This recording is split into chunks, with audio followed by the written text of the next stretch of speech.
الحمد لله رب العالمين والصلاة والسلام على رسوله الكريم أما بعد أعوذ بالله من الشيطان الرجيم بسم الله الرحمن الرحيم قل هل يستوي الذين يعلمون والذين لا يعلمون وقال النبي صلى الله عليه وسلم طلب العلم فريضة على كل مسلم کسی شاعر نے کیا ہے خوب کہا ہے پگھلنا علم کے خاطر مثل شمع اور زیبا ہے پگھلنا علم کے خاطر مثل شمع اور زیبا ہے بغیر علم کے ہم پہچان نہیں سکتے خدا کیا ہے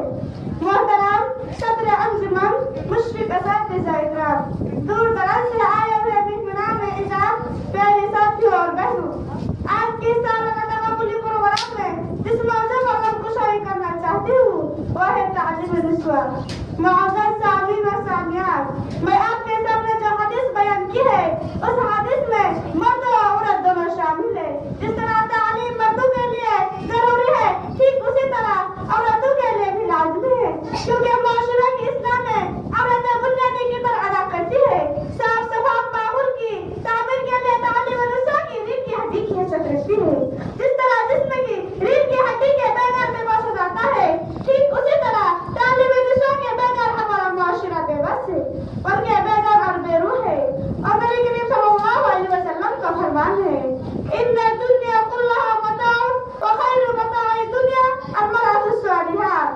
دنیا سب کی سماپتی بھرنے کی چیز ہے دنیا کی سامان میں سے بہترین چیز نکوت ہے معزز سامعین و سامعات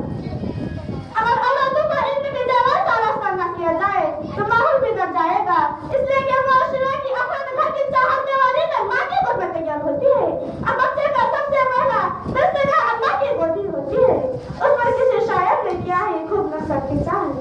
اماں کی گود جانو بچوں کا پہلا مکتب اماں کی گود جانو بچے کا پہلا مکتب تعلیم کی دنیا میں یہی سے ابتدا ہے جس طرح گاڑی کے ایک پہیا کو درست کر کے یہ امید کرنا کہ اس کی گاڑی صحیح چلے گی بے سود ہے